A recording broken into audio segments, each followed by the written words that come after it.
Kini ang istorya nga di mahubad mahitungod sa pagkawala ni Ettore Majorana ug ang misteryong pagtunga niya balik 20 ka tuig ang milabay mahuman siya mawala. Pero sa di pa ang tanan, ayaw kalimot sa pag-subscribe ug i-click ang bell icon para sa mga musunod nga istorya diri sa Abiseth TV.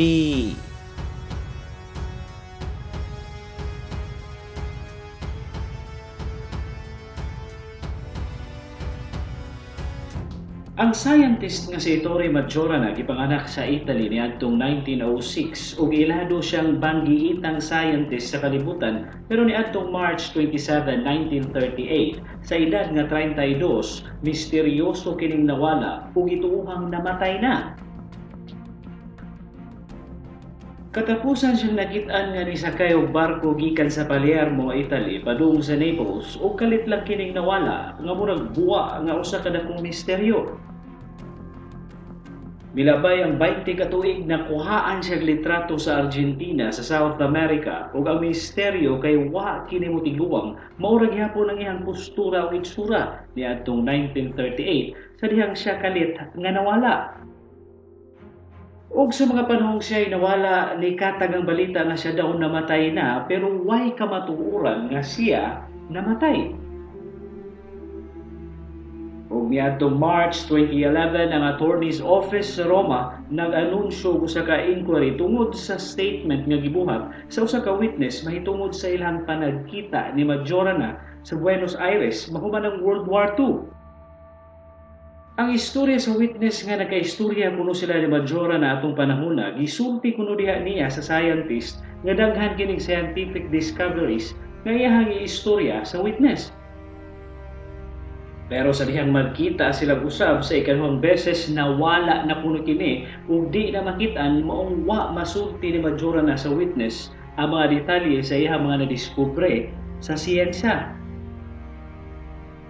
Ug niadtong June 7, 2011 ang Italian media nag-report nga ang Carabinieres RIS nga ilang nasusi ang litrato sa scientist nga kuha niadtong 1955 sa Argentina dunay 10 points ang kapareha sa itsura ni Majorana. Matod pa nila nga ang litrato kuno sigurado kaayong si Majorana to nga kalit nga nawala 20 ka tuig ang milabay una siya nakuha og litrato sa Buenos Aires.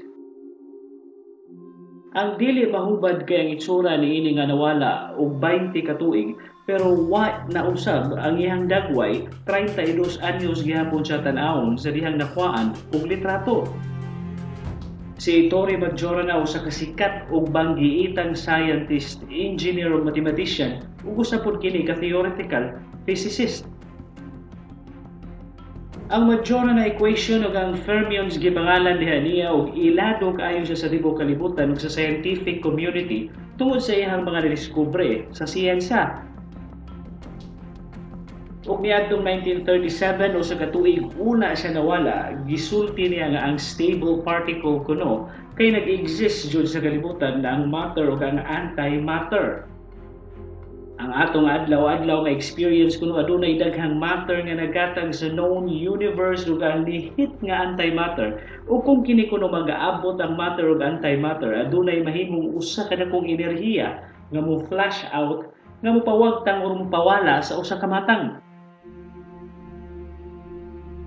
Wala ka niya suwayo pag-eksperimento niini nga mao'y rason sa iyang kalit nga pagkawala sama sa iyang gipanulti nga ina flash of energy kalit lang mawala ang usa ka matang ug kalit ra pud kining mubutho ina flash after 20 years. Tungod kay di mahubad ang iyang pagkawala ug katapusan siyang nakit-an nga misakay og barko niadtong 1938 pero wa na kini makit-ing minaog sa barko. Nga niadtong panahona ilado kaayo siya sa kalibutan pero wa gyud nakakita niya og hain siya. Ang Nobel Peace Prize winner ug ilado pong scientist nga si Enrico Fermi naghatag og komento mahitungod sa pagkawala ni Majorana ug iyahang gisulti nga si Ettore kuno usa ka bright nga tawo kung nagdesisyon kining mawala wa gyud makakita niini niadtong panahona ug sa lain mang panahon.